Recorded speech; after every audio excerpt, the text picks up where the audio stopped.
warahmatullahi wabarakatuh.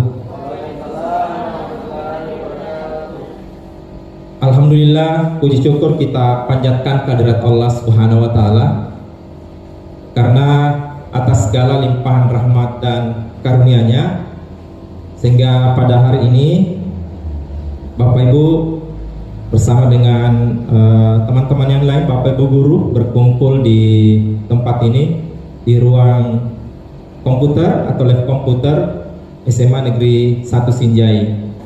Tidak lupa kita mengirimkan salawat dan taslim kepada junjungan Nabiullah Muhammad SAW yang telah memberikan jalan kebenaran buat kita semua sehingga ada ruang, ada waktu, ada semangat dan ada keinginan untuk belajar.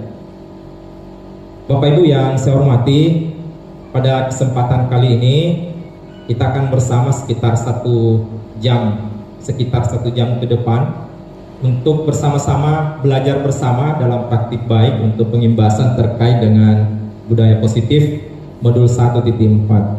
Modul ini sangat bagus sekali, banyak hal positif yang memberikan kita penguatan harusnya seperti apa kita di sekolah dan bagaimana cara penanganan hal atau masalah di murid-murid kita untuk mereka bisa belajar dan senang belajar, kemudian bisa disiplin di sekolah dengan kebiasaan atau habituasi yang digerakkan oleh sekolah kita.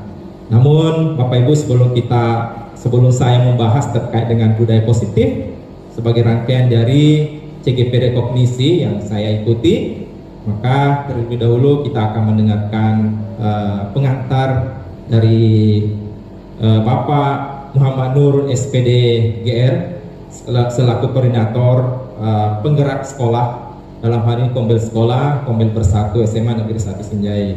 Untuk itu saya silakan dengan hormat. Bismillahirrahmanirrahim. Assalamualaikum warahmatullahi wabarakatuh.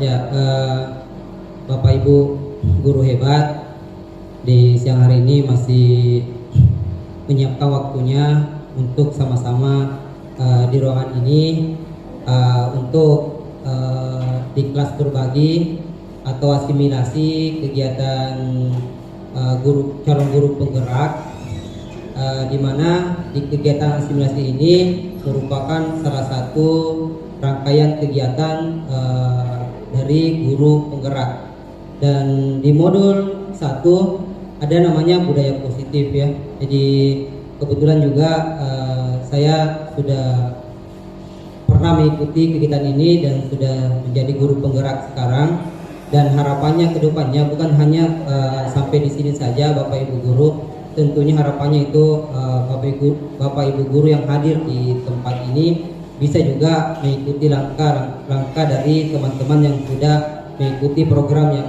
ada yang sekarang, dan teman-teman yang sudah mengikuti kegiatan ini. Seperti kalau di sekolah ini sudah ada 3 ya, selain saya ada Ibu Ratna, Pak Supriyandi, dan nantinya ada Pak Takdir yang sebenarnya ya hitungannya itu fasilitator nih sebenarnya ya bukan lagi ya, cuma ya memang harus mengikuti rangkaian kegiatan guru penggeraknya. Baik, untuk budaya positif itu sehari-hari itu akan kita gunakan di kegiatan kita di sekolah, baik sebagai guru ya ataupun sebagai wali kelas di kelas kita masing-masing. Ilmunya ini sangat bermanfaat karena bagaimana menciptakan suasana kelas yang berpihak kepada murid. Jadi intinya di sini sebentar adalah bagaimana kita bisa menciptakan suasana yang berpihak kepada murid. Jadi di sini ada materi tentang teori kontrol, bagaimana melakukan restitusi, bagaimana pendekatan kita sebagai guru terhadap siswa kita. Jadi harapannya karena gelombang 12 guru penggerak itu akan segera dibuka kembali, Bapak Ibu guru saya kalau bisa turut bergabung. Di angkatan 11 ada Pak Irwan ya, yang segera menyusul, ada Bu Idonalo, Bu Wahyuni, dan Bu Indah dan Bu Andi Indah, dan semoga harapannya Bapak Ibu guru juga tergerak untuk mengikuti kegiatan yang positif seperti ini.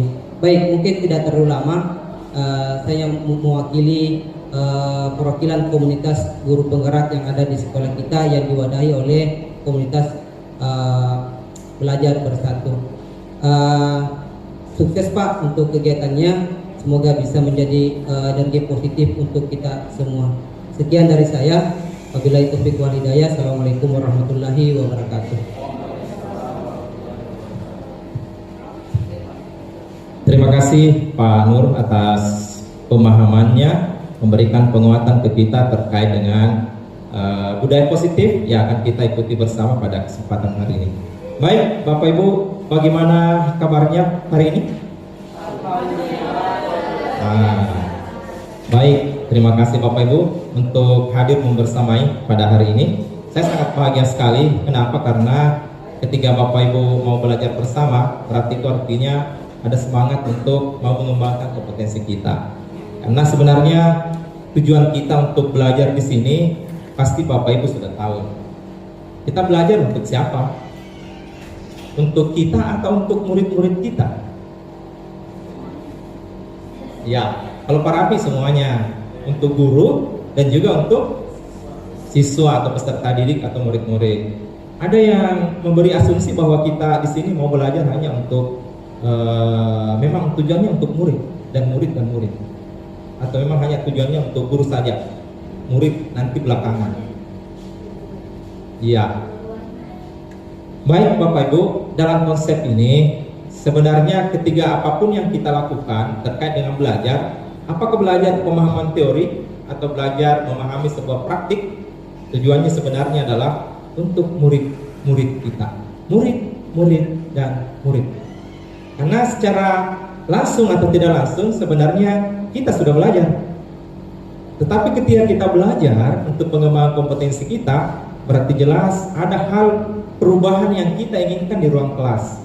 Bagaimana mungkin bisa kita membuat siswa kita untuk melakukan kebiasaan atau kebudayaan di kelasnya dari hal-hal yang sering kita lakukan kalau gurunya memang tidak terbiasa dengan ini. Kebiasaan ini atau biasa juga disebut dengan habituasi. Ini sangat penting sekali, pembiasaan. Ya, ini akan kita pelajari Bapak Ibu terkait dengan budaya positif. Jadi tidak perlu terlalu tegang, kita santai. Meskipun saya pahami Bapak Ibu ini punya kesibukan luar biasa, namun pada hari ini menyempatkan untuk hadir bersama dan belajar bersama. Saya bertanya dulu Bapak Ibu terkait dengan budaya positif. Ada yang bisa memberi penjelasan apa itu budaya positif yang sering Ibu lakukan di ruang kelas? Ya, mungkin salah satu contohnya adalah anak-anak dibiasakan untuk mengucapkan salam seperti itu. Ada yang lain?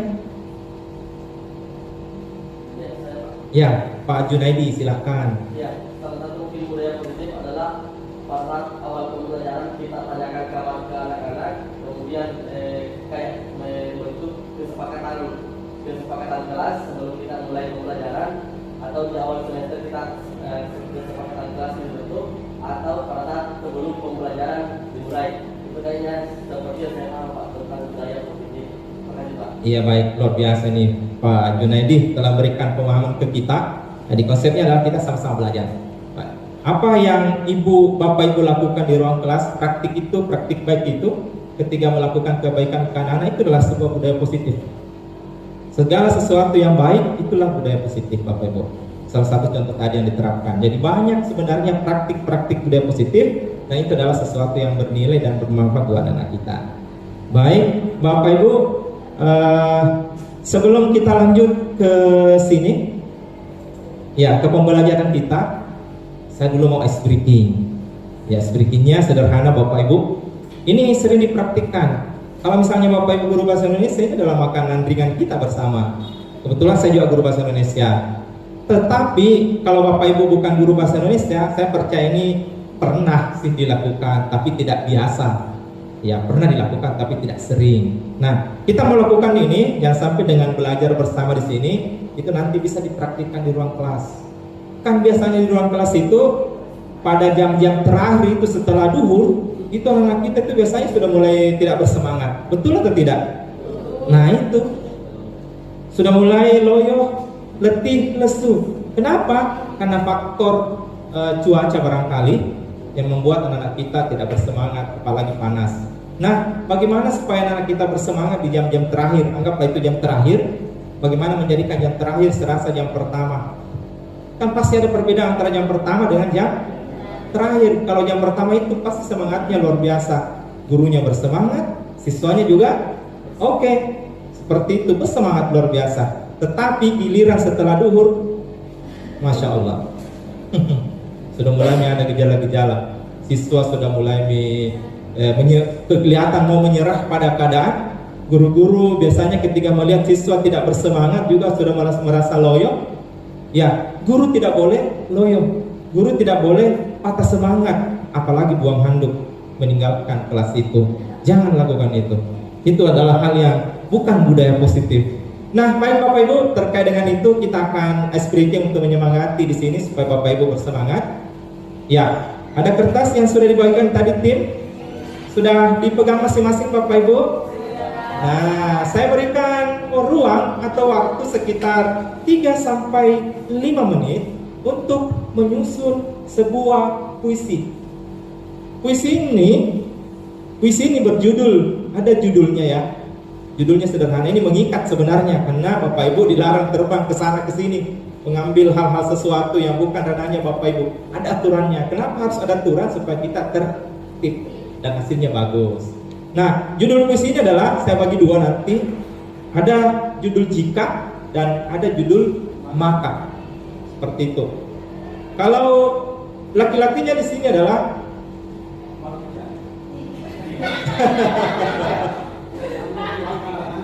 ya, silakan mau jika mau maka, tapi bisa dulu Bapak Ibu. Pak Rafi pilih apa? Mau jika atau maka Pak?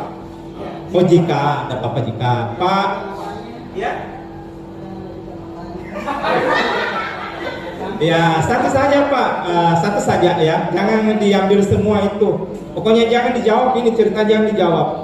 Misalnya contoh, jika aku terbang ke angkasa bersama dengan awan. Itu saja, selesai. Tambah di bawahnya lagi, jika aku tidak pernah memikirkanmu sedikit pun dan satu apapun dari pikiran hidupku. Selesai. Jangan dijawab maka aku akan pergi. Jangan. Nanti yang jawab itu maka. Begitu ya. Maka juga begitu, maka aku akan pergi memasak di dapur. Nah, gitu. Maka aku akan meninggalkan dirimu dan pergi ke sungai berenang. Terserah apa yang muncul di kepala Bapak Ibu. Maka kursi itu akan kulempar jauh ke angkasa. Terserah Bapak Ibu. Yang jelas jangan dijawab ya. Begitu konsepnya yang jawab jika ya. Pak Irwan apa? Maka. Pak Junaidi? Jika. Ibu Yusarni? Ibu Emilia? Jika. Oh, saya. Oh maka ya. Jika. Oh maka ya. Oke, baik. Saya beri ruang 3 sampai 5 menit. Silakan Bapak Ibu dituliskan apapun yang muncul di kepala Bapak Ibu, dinarasikan. Apapun yang muncul di kepala Bapak Ibu, dinarasikan.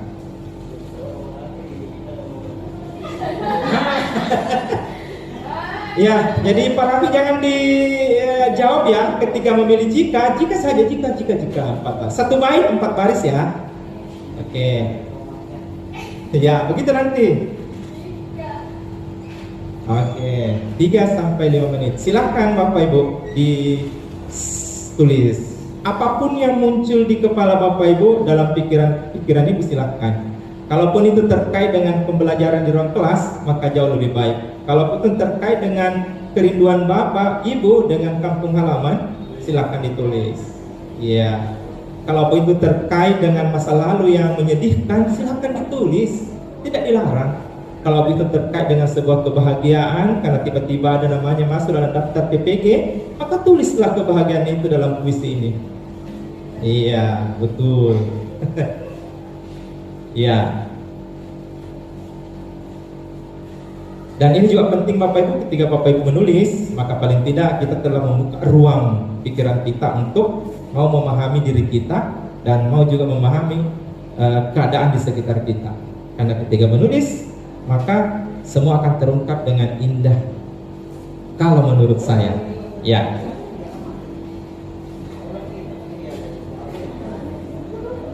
Iya.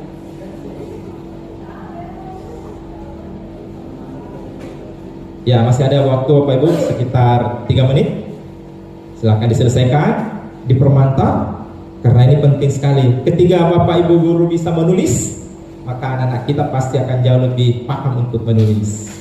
Kalau guru eksak biasanya tidak terlalu bersemangat menulis, mungkin setelah mengikuti budaya positif ini akan mulai ketagihan untuk menulis. Bahkan dia akan merindukan satu kata dan kehilangan satu kata kalau dia tidak melakukan apa-apa.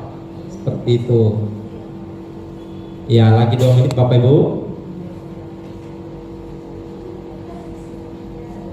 Ya, kalau saya pribadi, saya sering praktekkan ini di ruang kelas bersama dengan anak-anak saya ketika saya mengajar. Karena saya mengajar di kelas 3, itu saya bagi 2. Ada kelompok jika dan ada kelompok maka. Dan ketika dia tampil di depan, pokoknya mereka akan bersemangat. Dari hal-hal yang tidak pernah bertemu sebelumnya, apa yang di pikirannya, ternyata setelah disampaikan di sini, dan ketemu nyambung itu puisi. Ternyata itu jodohnya. Iya. Silakan cari jodohnya dengan puisi.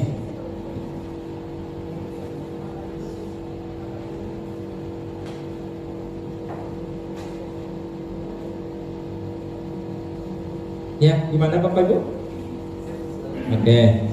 Pak Irwan sudah oke, sudah siap. Pak Junaidi oke, Ibu Jusarni oke, Ibu Emilia oke, Bu Isna gimana? Sip. Gimana, Bu? Sudah? Oke, Pak Ketua kelas. Pak Ketua. Sudah oke Pak Rafiq? Ibu Dan sudah. Ibu Herina sudah. Pak Rafiq oke, baik. Oke, terima kasih. Kita akan lanjut ke sesi aksi nyata dari karyanya. Yang kelompok jika siapa tadi ya? Coba ke tangan. Ya, yang tadi angkat tangan Pak Junaidi. Bisa di situ ya. Terus yang kedua maka dulu maka. Oh maka. Oke. Silahkan dibacakan. Jadi ini ceritanya berbalas pantun ya, berbalas kata. Setelah jika maka dibalas maka. Oke, silakan.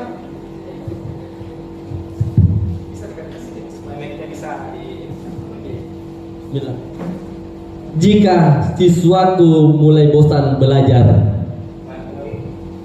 maka canda tawamu selalu kurindukan. jika aku jadi kepala sekolah,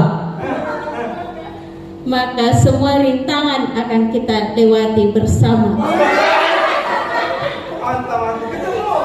jika materi pelajaranku berkaitan dengan lapisan batuan, maka akan kunyanyikan lagu Ayu Ting Ting alamat palsu. jika sertifikasiku sudah cair, maka hidup terasa hampa.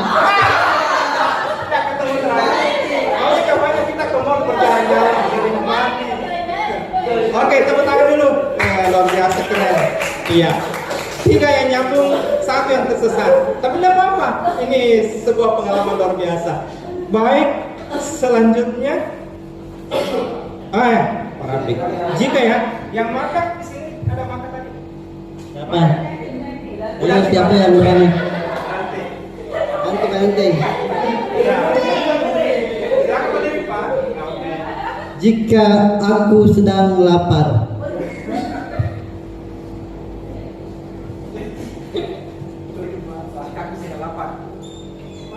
Maka seseorang tidak pernah merasakan apa artinya itu rindu.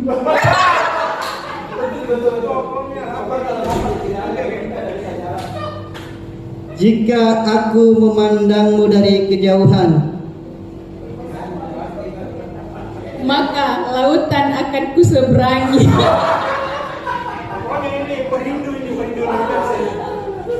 jika apa yang ada di depan membuatmu takut, Maka bolehkah hatiku kutetapkan padamu?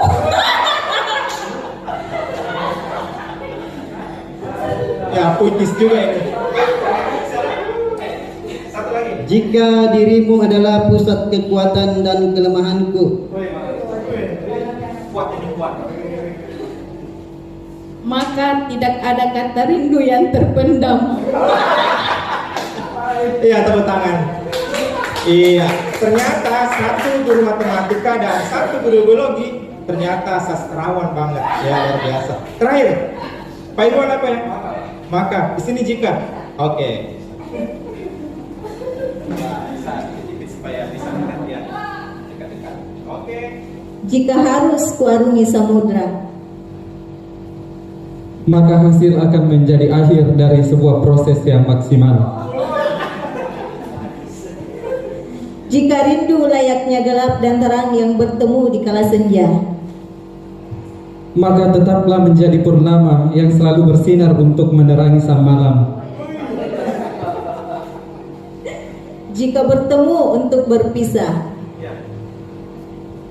Maka Tuhan tahu hatimu sedang merintih sakit, dan juga Tuhan tahu kamu kuat menjalaninya karena kamu hebat dan penuh rasa sabar di hatimu. Kuat filosofi ini. jika melupakanmu itulah yang membuatku nyaman, Maka belajar bersabar, lalu ikhlaskanlah, kemudian kita akan mengerti arti bersyukur.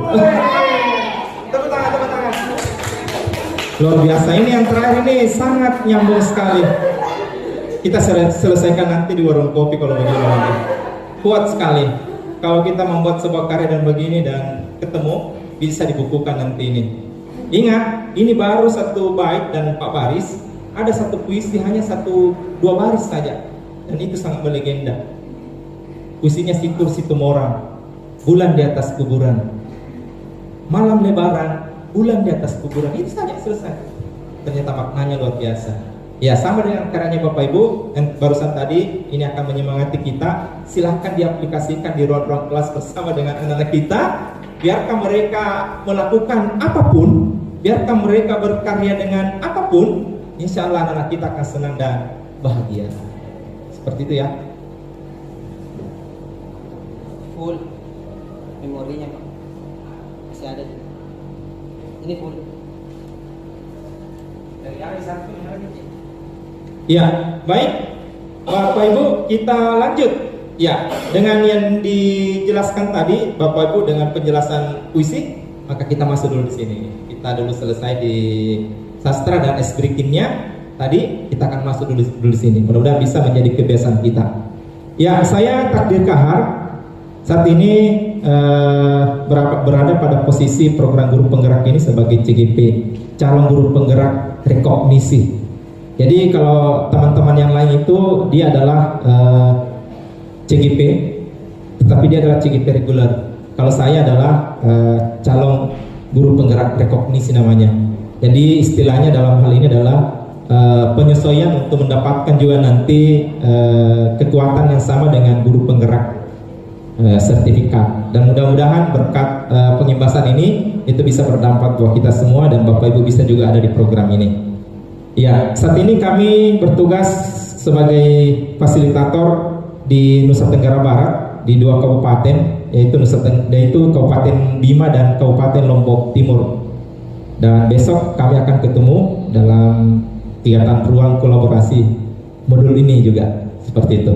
Baik Bapak Ibu, kita lanjut. Kita akan memahami dulu substansi dari budaya positif dengan melihat tujuan. Kita lihat di sini bersama bahwa tujuan dari materi ini adalah menuntun segala kodrat yang ada pada anak agar mereka mencapai keselamatan dan kebahagiaan yang setinggi-tingginya, baik sebagai manusia maupun sebagai anggota masyarakat. Berarti dalam konteks ini bahwa anak itu dengan segala kodrat yang dimiliki ya harus menemukan titik kebahagiaan ya, baik sebagai individunya manusia maupun posisinya sebagai anggota masyarakat. Nah, ini penting sekali. Ini adalah sebuah filosofi dari Ki Hajar Dewantara. Anak dengan kodratnya di ruang kelas itu berbeda-beda Bapak Ibu. Ketika penerapan budaya disiplin positif ini diterapkan, Bapak Ibu harus paham hakikat anak-anak kita. Jangan disamakan semua. Mungkin ada yang butuh sebuah kelembutan, mungkin ada juga yang butuh sebuah sedikit ketegangan-ketegangan yang dramatis baru dia bisa paham, tapi tetap memanusiakan hubungan. Seperti itu Bapak Ibu. Baik, kita lanjut. Nah, ini kita lihat filosofi pendidikan Ki Hajar Dewantara. Ya, harus dipahami bahwa konsep pendidikan yang diusung oleh Ki Hajar Dewantara yang pertama adalah semua anak terlahir dengan bakatnya masing-masing. Ya, di rumah saja anak-anak kita, kalau Bapak Ibu sudah punya anak yang satu, anak yang pertama dan yang kedua, pasti punya perbedaan. Tidak semua sama. Ada yang suka bermain, ada yang suka duduk saja, ada yang bercerita sendiri, tapi ada yang satunya bertanya terus. Dan itulah yang disebut dengan semua anak terlahir dengan bakatnya masing-masing. Tidak boleh disamakan. Tugas kita adalah menuntun mereka. Ya, baik. Yang kedua, tugas guru menuntun bakat tersebut agar anak tumbuh dengan selamat dan bahagia. Ya, jadi kita ini memang sebagai seorang guru memiliki posisi yang sangat luar biasa, sangat mulia, sangat agung, sangat tulus, dan penuh dengan cita-cita yang sangat agung sekali. Tugas guru menuntun bakat tersebut. Jadi ketika anak-anak punya bakat, tugas kita adalah menuntun mereka, jangan dihalangi. Ya, ditunjukkan jalan yang baik, yang benar. Kemudian guru ibarat petani, anak ibarat biji jagung. Kalau misalnya Bapak Ibu bergabung dalam komunitas guru bertani atau berkebun, kebetulan saya juga masuk dalam komunitas guru berkebun. Iya, kenapa saya suka? Karena memang saya adalah guru yang lahir sebagai petani. Saya siap mensuplai pemahaman konsep yang saya miliki untuk pengembangan yang baik ke masyarakat. Jadi saya belajar dari ruang sekolah, kemudian saya terapkan ke teman-teman komunitas guru yang bertani. Ternyata bisa berbagi seperti Pak Mauludin yang selalu berbagi pepaya ya. Itu kan luar biasa. Belajar bersama sesama petani dan hasilnya luar biasa. Kemudian kembali ke guru. Iya. Kalau ibarat petani ya, guru itu ibarat petani. Kalau petani itu berarti dia harus menyemai, membersihkan, menjaga, merawat. Itu kalau petani. Nah, kalau dikaitkan dengan guru, berarti posisi kita seperti itu juga. Iya. Apa yang sering dilakukan? Mungkin bisa dibantu Pak Rafi. Dalam konteks Pak Rafi misalnya sebagai petani dan mungkin sebagai seorang guru, persamaannya yang mana? Guru itu kalau petani itu menyemai, merawat tanaman. Persamaannya dengan guru itu harus membimbing anak-anak, membimbing dengan baik supaya bisa berhasil. Mungkin itu. Oke, luar biasa Pak Rafiq. Ya, keren sekali Pak Rafiq. Ternyata Pak Rafiq ini punya pengalaman yang luar biasa sama dengan petani. Atau jangan-jangan Pak Rafiq sudah terbiasa dengan kehidupan yang saling menolong begitu ya, dan akhirnya bisa juga diterapkan di sekolah. Anak ibarat biji jagung. Kalau biji jagung itu kecil biji, kemudian ditanam. Nah kalau sudah tumbuh, mau tumbuh kira-kira apa yang harus dilakukan supaya bisa tumbuh bagus? Dirawat Pak, supaya cepat berkecambah, kemudian cepat tunasnya tumbuh dan tumbuh dengan baik dan berbuah. Wah, keren. Ya, mudah-mudahan Bu Danti ini dalam konteks kehidupannya juga menemukan buah yang bagus. Amin. Ya, berarti betul sekali Bu Danti bahwa anak ibarat biji jagung. Berarti anak-anak kita di ruang kelas itu kita harus merawatnya dengan baik, memberikan ruang untuk bergerak dengan baik, kemudian mengajak mereka seperti seorang sahabat, seperti itu, supaya mereka memiliki kebebasan untuk berpikir dan bertindak yang baik dalam koridor yang positif maksudnya Bapak ini. Kemudian yang berikutnya kodrat alam dan kodrat zaman. Nah ini penting. Kodrat alam dan kodrat zaman. Kalau misalnya kodrat alam berarti anak-anak ini memang terlahir dengan kondisi seperti itu. Nah, kalau kodrat zaman berarti zamannya memang sekarang anak-anak kita seperti ini.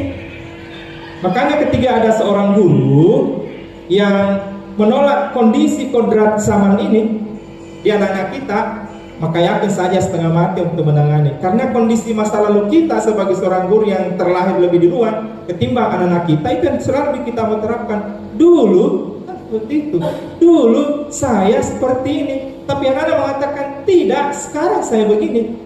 Makanya kita harus namanya mengkondisionalkan situasi anak, pikiran kita ke situasi anak.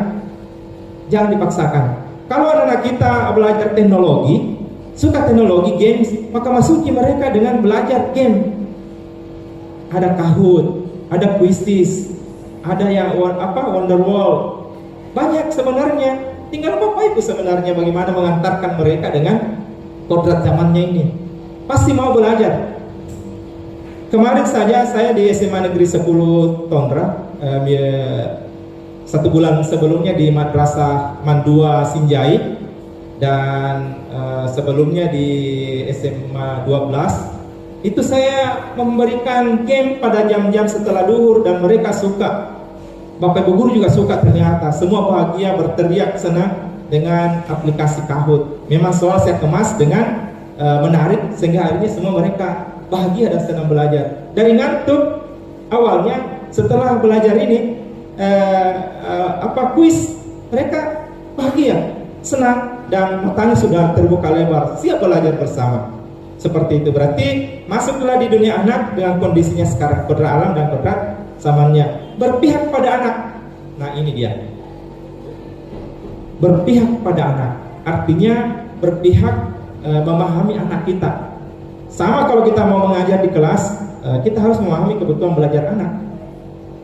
Jadi kita harus tahu. Nah, caranya adalah melakukan asesmen awal pembelajaran dan seterusnya. Kita lanjut Bapak Ibu. Ya, apakah makna budaya positif? Apakah makna budaya positif? Berarti ada kebiasaan-kebiasaan yang kita lakukan dan kita diminta untuk memahami semantiknya itu. Apa maknanya budaya positif? Ketika Bapak Ibu sudah melakukan praktik baik di kelas, ketika Bapak Ibu sudah membimbing anak itu dengan baik, kira-kira apa maknanya? Menurut Bapak Ibu? Iya, Bu Emilia. Apa maknanya setelah dibimbing? Apakah ada perubahan atau tidak atau bagaimana? Bismillah. Assalamualaikum warahmatullahi wabarakatuh.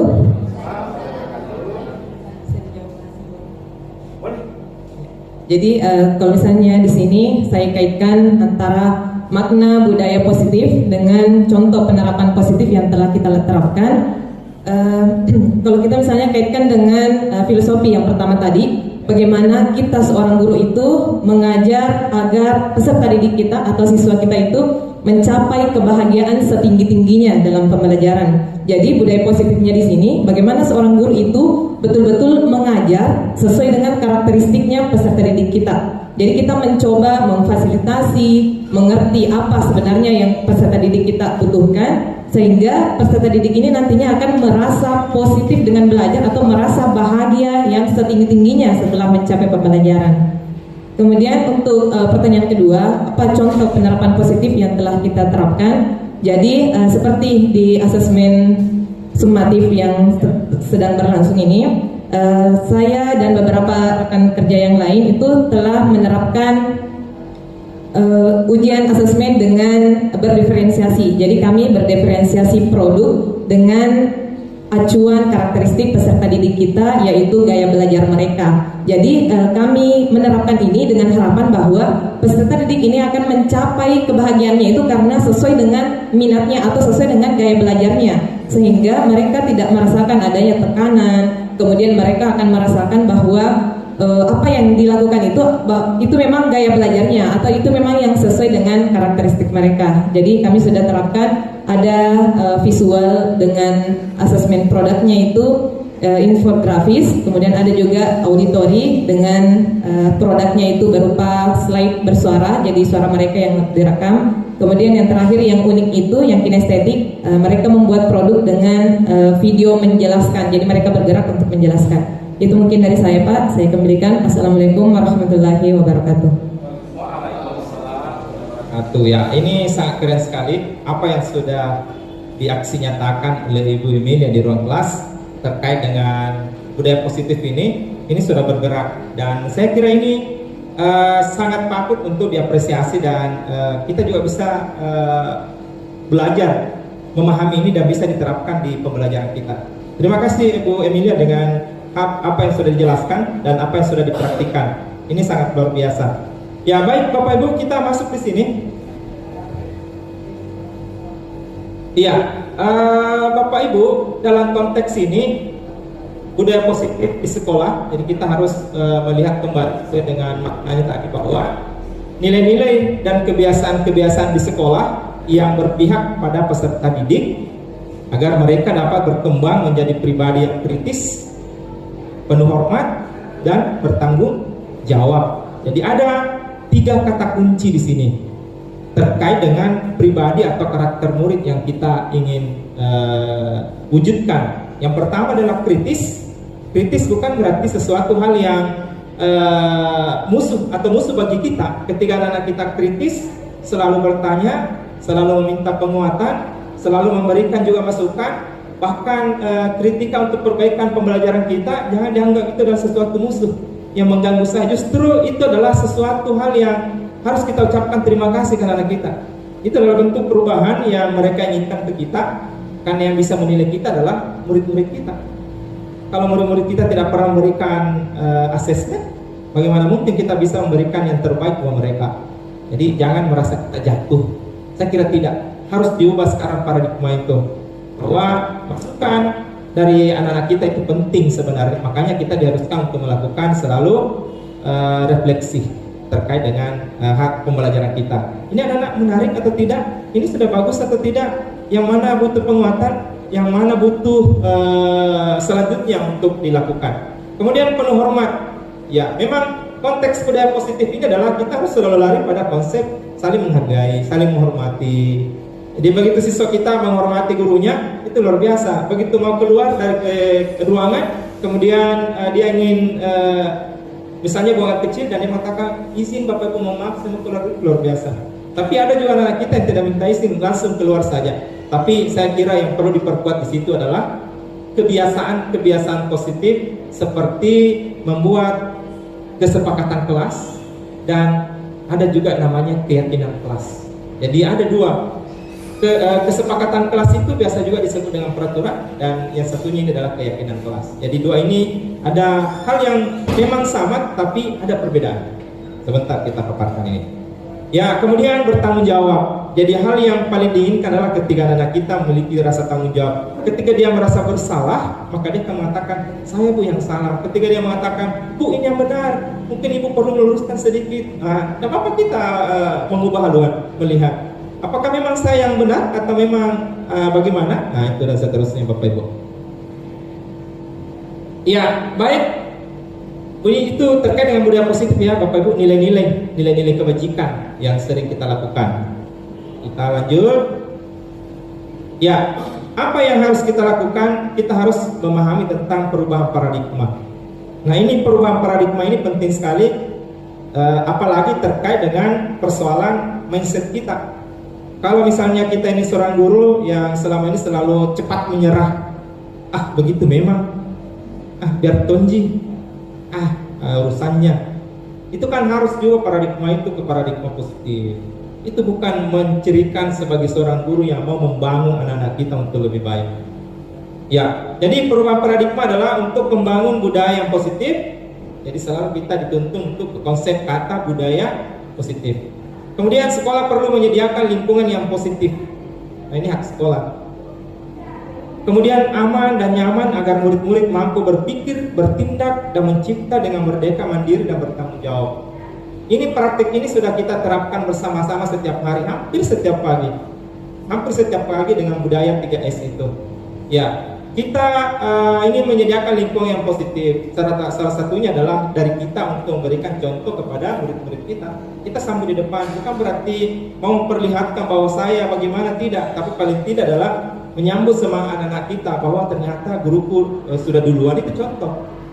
Ya, jangan lagi terjadi nanti anak-anak kita yang duluan menyambut kita di depan, baru kita terlambat. Ya, saya kira tidak. Tapi yang paling penting adalah kalau di depan itu, di gerbang itu tugas kita dan seterusnya. Nah, kalau di ruang kelas diusahakan jangan menjadi kebiasaan anak-anak kita yang kelamaan menunggu. Itu juga mindset yang harus diubah. Dan kecuali kalau situasi darurat, supaya bisa berkoordinasi dengan kurikulum, bisa berkoordinasi dengan guru piket, dan bisa berkoordinasi dengan guru BK dan atau guru yang serumpun, supaya jam yang memang agak susah ditangani itu karena ada kesibukan lain bisa ditangani bersama oleh teman-teman atau tim yang lain. Ini penting, namanya membangun komunikasi atau membangun percakapan. Baik, kemudian ya sekolah juga menyediakan lingkungan yang aman. Kenapa kita selalu melakukan penertiban di anak-anak kita? Misalnya mulai dari pakaiannya yang kadang tidak masuk, harus masuk supaya yang lain itu mengikuti, kan kebiasaan positif. Pernah kemarin saya ditanya oleh seorang siswa, apa hubungannya rambut dengan apa ya? Apa hubungannya rambut dengan cita-cita yang di sekolah, mimpi apa itu dan seterusnya? Adakah hubungannya dengan belajar dengan rambut? Adakah korelasinya? Saya bilang secara hakiki tidak sih, karena memang perempuan rambutnya panjang ya, nah dia sudah sukses. Anda juga bisa panjang sih, tidak dilarang. Sebenarnya ada kata sebenarnya, tidak dilarang rambut panjang. Tetapi ingat, ini laki-laki yang bertanya. Ingat anak-anakku semua, bahwa ketika Anda di rumah, apakah seenaknya saja langsung ke dapur? Maka kemudian meninggalkan itu dalam keadaan terbuka itu meja makan, kemudian datanglah kucing bersemangat menikmatinya, pasti mak kita akan merasa luar biasa marahnya. Nah itu namanya Anda tidak memiliki aturan, sesuka-sukanya, akhirnya makanan itu habis. Ketika Anda tertib makan, selesai makan tutup kembali, itu kan pembiasaan. Itu aturan yang tidak tertulis, tetapi aturan yang ada di dalam hati. Itu disebut dengan keyakinan, semangat, dan seterusnya. Jadi itulah, dan anak-anak kemudian tersadar bahwa anak-anakku di sini adalah memang bukan dididik untuk menjadi militer dengan dicukur. Tapi Anda selalu berpikir bahwa ketika disuruh cukur sesuai dengan aturan, Anda mengatakan bahwa saya ini dididik militer bersekolah. Harusnya mendidik saya adalah nanti ketika saya menjadi polisi atau tentara. Oh tidak, no, tidak begitu anak-anakku semua. Bahwa Anda di sini adalah ruang untuk belajar, mempraktikkan hal-hal positif. Kalau memang mau menjadi polisi, praktikkan memang di sini. Jangan saat nanti. Kan begitu ya, Bapak Ibu. Harus sekarang. Jadi kalau mau jadi polisi, terbiasalah masuk di eskul paskibra, latihan. Kan tujuannya, ada arah dan tujuannya. Dan akhirnya kemudian dia sadar bahwa memang kita harus memahami aturan di sekolah ini untuk menjadi lebih baik.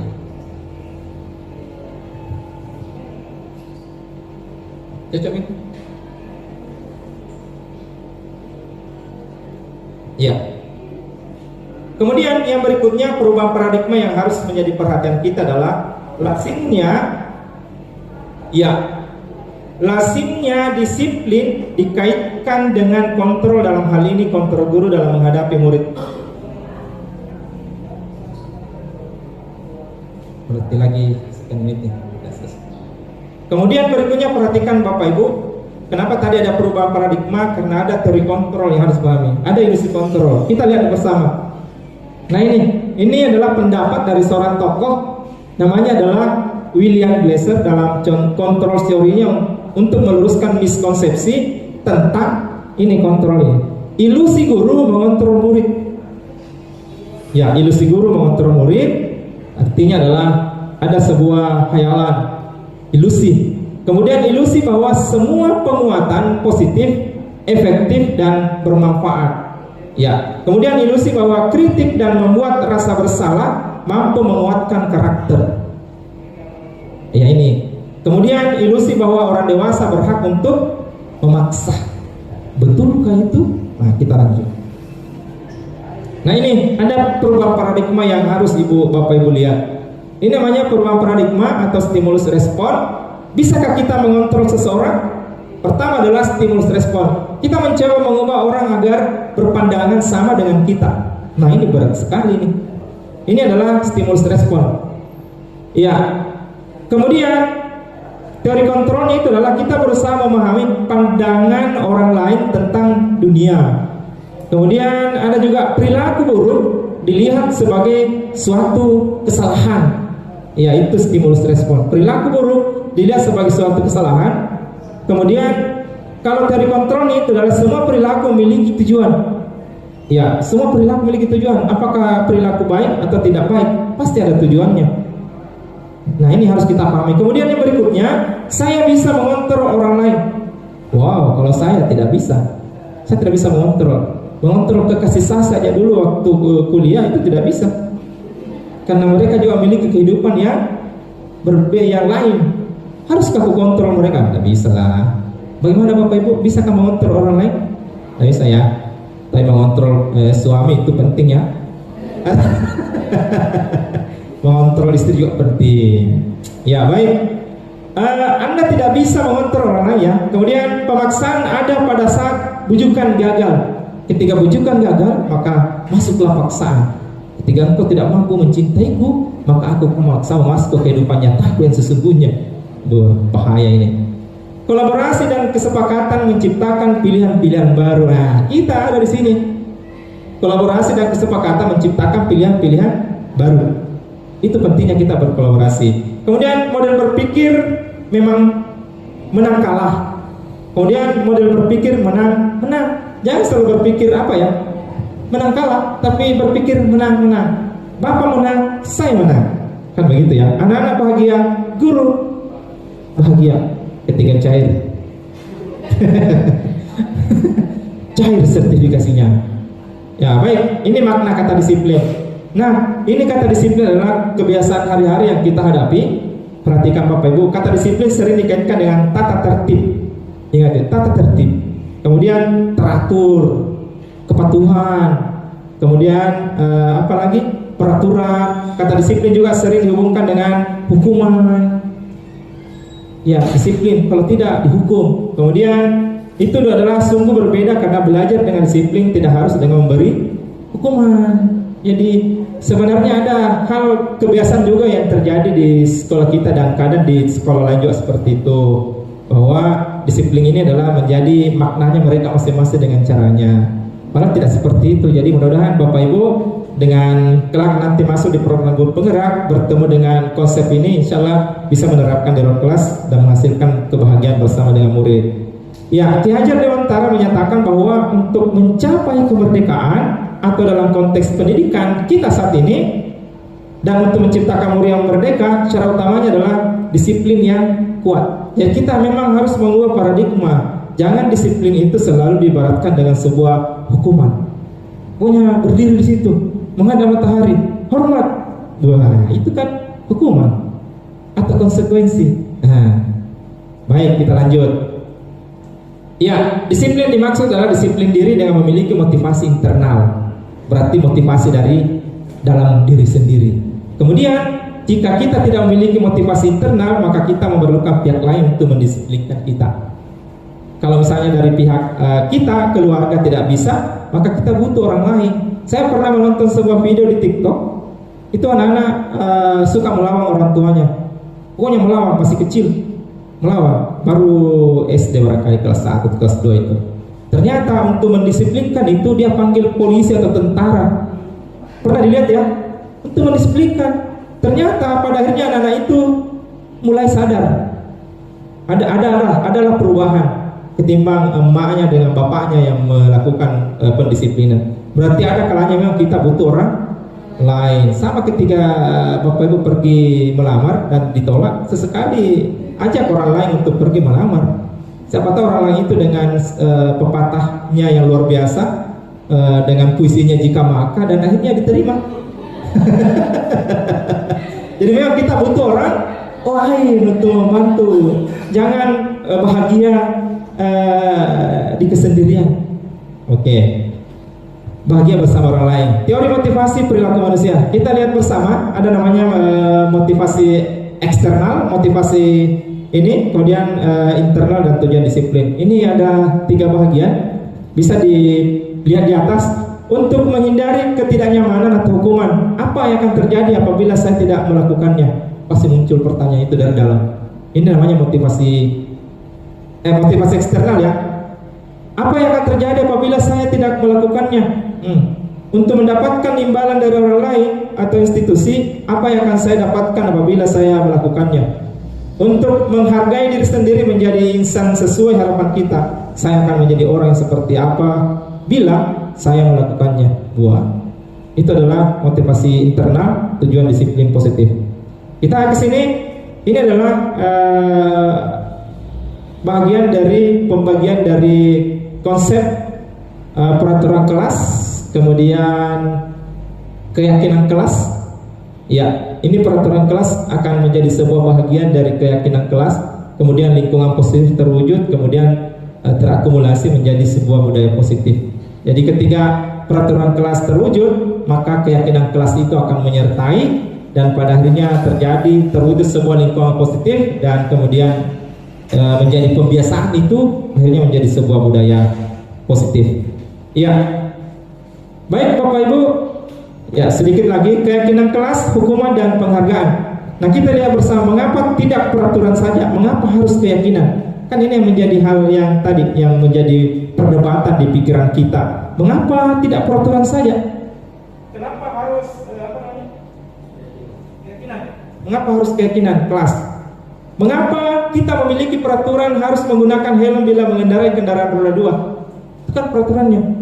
Mengapa kita memiliki peraturan 3M, menggunakan masker, mencuci tangan, dan menjaga jarak 1,5 meter misalnya pada saat pandemi? Mengapa kita memiliki peraturan harus datang tepat waktu pada saat mengikuti pelatihan? Nah, itu semua pertanyaan yang berkecamuk ketika kita dihadapkan pada sebuah keyakinan kelas, hukuman, dan penghargaan. Untuk mendukung motivasi intrinsik, kembali ke nilai-nilai keyakinan. Nilai-nilai keyakinan lebih menggerakkan seseorang dibanding mengikuti serangkaian peraturan-peraturan. Karena peraturan itu adalah sifatnya secara umum yang mengikat sesuatu. Kalau keyakinan itu mungkin dari sini, dari dalam kita. Ya, saya akan berubah menjadi orang baik. Itu kan dari diri kita. Makanya itu keyakinan ini penting. Perhatikan Bapak Ibu, kita lihat konsep teorinya keyakinan kelas adalah nilai-nilai kebajikan. Jadi ini nilai-nilai kebajikan atau prinsip-prinsip universal yang disepakati bersama secara universal, lepas dari latar belakang suku, negara, bahasa maupun agama. Dan ini Gossen ini luar biasa ini dengan teorinya bahwa keyakinan akan lebih memotivasi seorang dari dalam intrinsik. Sama kalau kita mau pergi makan durian di di dekat Tanete itu, Balang Pesong ya. Memang jauh, tetapi engkau terus semangat boleh dilalang dari dalam diri mau ke sana. Pokoknya hujan dan badai akan kulewati demi untuk durian. Iya.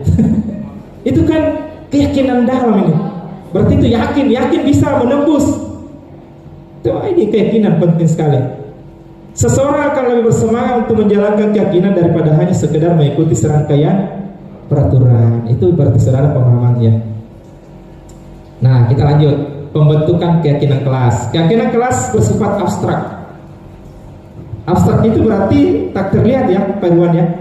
Abstrak daripada peraturan yang lebih rinci dan konkret. Keyakinan kelas berupa pernyataan umum atau universal. Keyakinan kelas sebenarnya tidak terlalu banyak sehingga mudah diingat dan dipahami. Kemudian pernyataan keyakinan kelas senantiasa dibuat dalam bentuk positif. Jadi selalu ada nuansa positif yang membangun. Ya.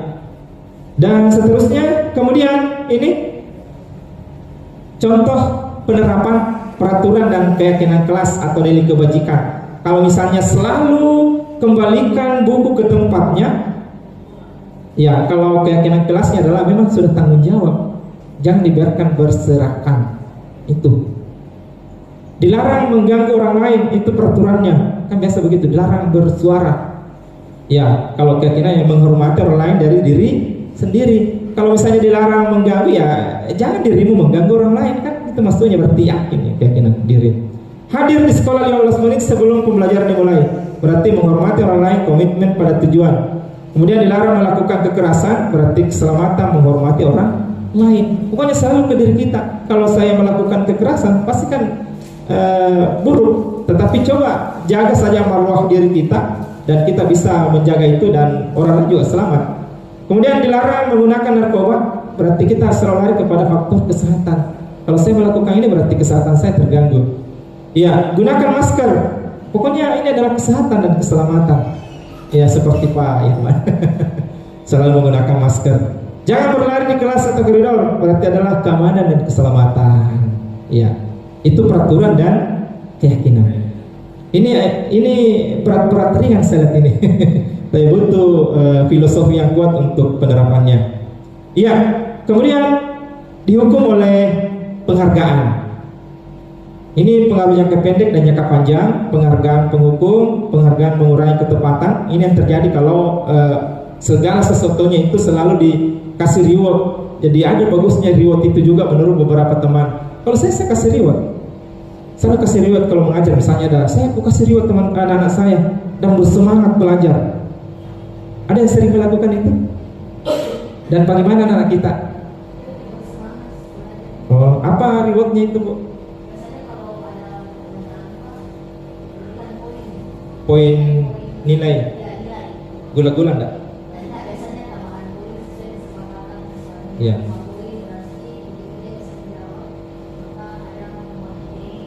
Oh, ada tambahan poin. Begitu menjawab maka dikasih poin nilai. Oke. Yang lain ada yang sering memberikan apa misalnya, pokoknya sebentar kita pergi berangkat memanjat pohon mangga. Terkait masalah diberikan penghargaan atau hukuman begitu, saya dulu pernah sering menerapkan ketika saya adakan kuis, kemudian sebelum kuis saya janji dengan nilai tertinggi atau tiga besar kita makan nasi kuning. Setelah kuis keluar kita makan nasi kuning. Tapi saya tidak apakah ini sudah tepat atau salah terkait dengan motivasinya anak-anak nantinya. Tapi itu pernah saya lakukan, bahkan sering saya lakukan di pikiran saya. Ketika saya janji seperti itu, anak-anak akan termotivasi untuk belajarnya, karena pasti dia bilang, oh ada Pak Junedi, ada kuis minggu depan kita makan nasi kuning. Apakah motivasinya untuk belajar atau untuk makan nasi kuning itu kembalikan ke mereka. Itu Pak dari saya. Cukup sekian. Assalamualaikum. Ya. Baik, terima kasih. Saya balik bertanya dulu. Ini semakin menarik ini diskusi ini. Ketika dikasih poin dan ketika dikasih nasi kuning, saya contoh ya. Oke, bersemangat. Tapi ketika tidak dikasih lagi poin dan tidak dikasih lagi nasi kuning, apakah perlakuan atau keadaan siswa kita tetap sama atau berbeda?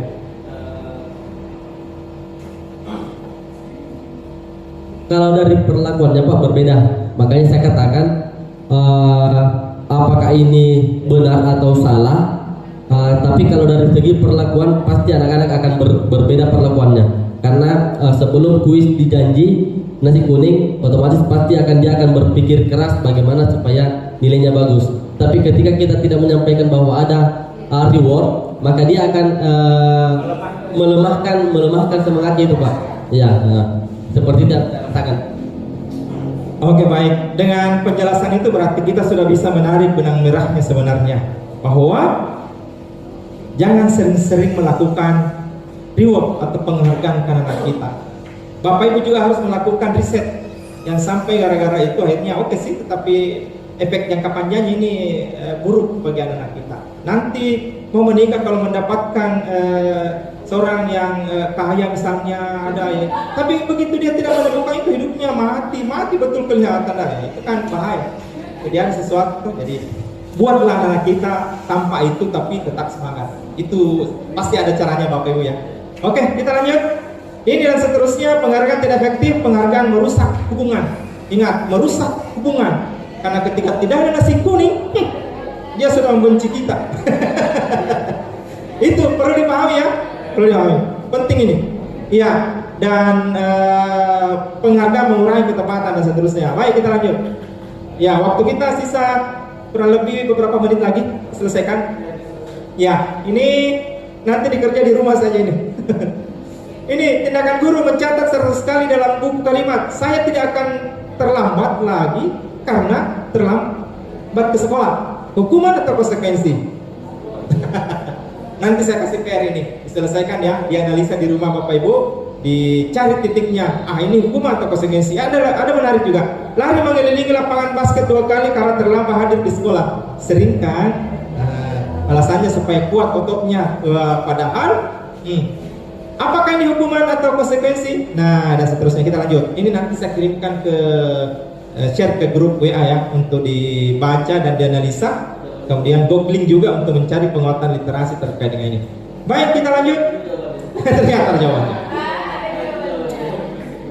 Iya, karena saudara jawabannya di sini ternyata dipahami saja.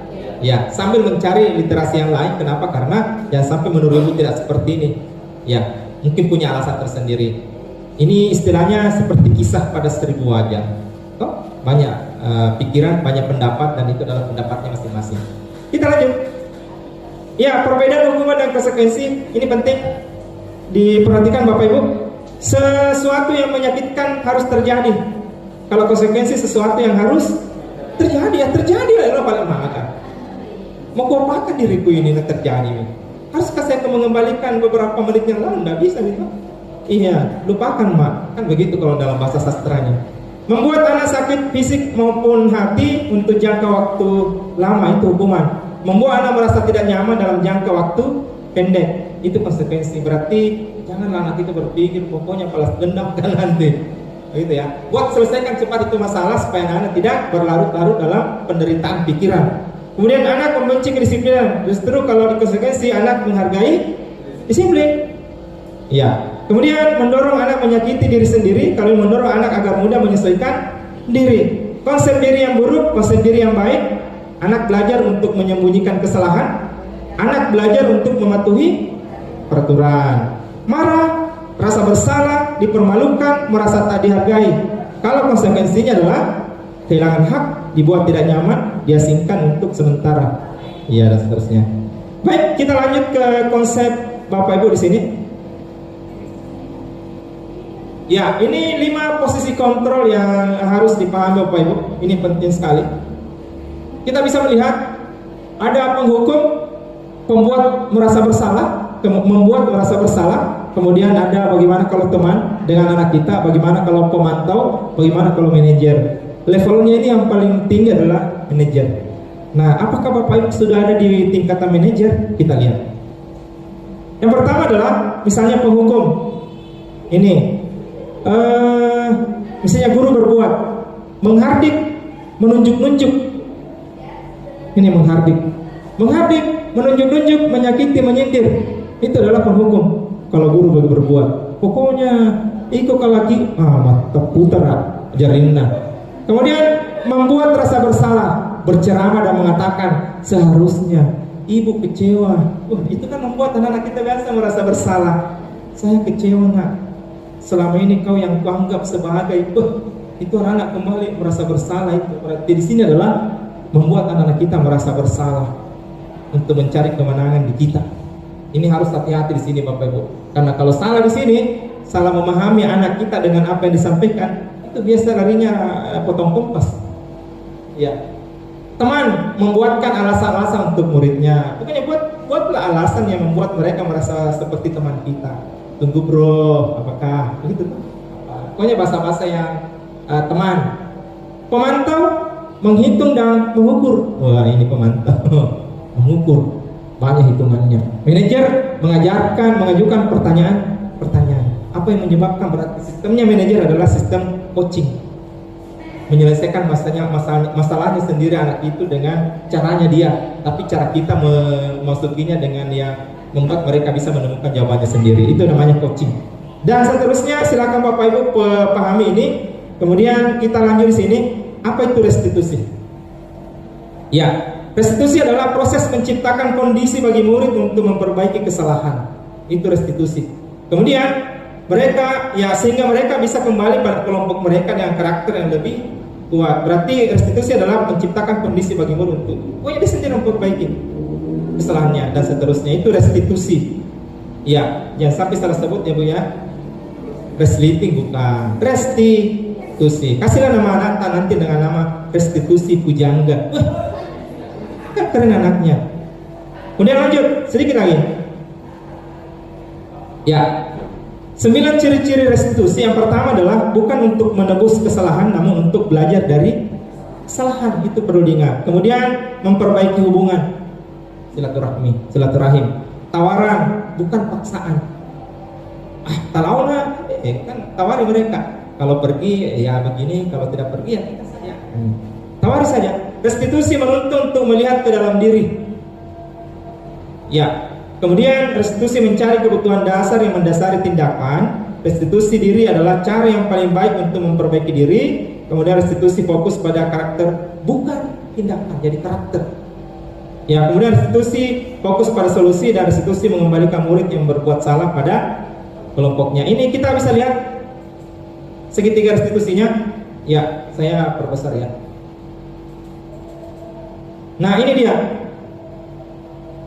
Ya, menstabilkan identitas. Ini kalau misalnya anak kita dihadapi, kita menstabilkan dulu pemikirannya. Kenapa bisa terjadi? Apa yang menyebabkan? Kan begitu ya. Kemudian, ya, menanyakan keyakinan. Yakin mau berubah, misalnya. Yakin siap untuk menghadapi ini. Kemudian validasi tindakan yang salah, itu juga perlu diperjelas bahwa anak-anak tadi memang ada hal seperti ini, lain kali bisa tidak seperti itu, kan? Itu memvalidasi, memberikan validasi bahwa itu memang ini. Jadi memang kita ini harus menjadi guru BK yang baik oleh semua guru, bukan cuma guru kita sendiri di mata pelajaran kita. Kemudian kita lanjut, ya, lanjut untuk memahami ini bahwa ini kamu tentu punya alasan mengapa melakukan itu, misalnya. Apakah cara yang lebih efektif untuk mendapatkan apa yang kamu butuhkan? Nah, dan seterusnya. Oke, ini segitiga restitusi, ini akan berputar menjadi sesuatu, jadi menstabilkan, kemudian menanyakan keyakinan, dan jangan lupa untuk validasi tindakan itu. Perlu diperjelas bahwa memang itu tadi adalah hal yang keliru dan perlu diperbaiki, penguatan supaya mereka kembali ke jalan yang benar dan lurus. Mudah-mudahan apa yang saya sampaikan pada kesempatan ini bermanfaat. Kita tadi start jam 14, sekitar jam 14, dan ini sudah jam 15, berarti 1 jam perjalanan kita. Kalau ada 1 pertanyaan, 2 pertanyaan dari Bapak Ibu bisa, untuk kita masih ada ruang sedikit untuk penyelesaian ini. Silahkan Pak Junaidi. Iya, terima kasih Pak. Sebenarnya ada beberapa pertanyaan, tapi cukup 1 saja karena mengingat waktu. Pak, mungkin bisa dijelaskan kembali atau diberikan penguatan terkait masalah perbedaan kesepakatan kelas dengan keyakinan kelas. Mungkin tadi saya tidak terlalu perhatikan yang mana kesepakatan kelas atau seperti apa itu kesepakatan kelas, dan yang seperti apa keyakinan kelas. Itu Pak, terima kasih. Assalamualaikum warahmatullahi wabarakatuh. Iya, baik, pertanyaan yang sangat bagus sekali, dan ini adalah menjadi hal yang memang harus kita pahami di kita sebagai seorang guru. Jadi antara keyakinan kelas dan peraturan kelas itu harus kita lihat 2 sisi yang berbeda. Kalau secara hakikat artinya berjalan begitu saja, itu kita menganggapnya adalah sesuatu yang sama, padahal ini adalah sesuatu yang ada perbedaan. Seperti itu. Kita lihat di sini di keyakinan kelas, kalau kita ingin memahami bahwa ini adalah sebuah nilai-nilai kebajikan. Artinya nilai-nilai kebajikan adalah nilai-nilai atau sesuatu yang memang dimiliki oleh seseorang yang ada pada dirinya. Itu nilai keyakinan. Saya bisa perlihatkan di sini, mudah-mudahan ada ya. Aduh. Ya. Ini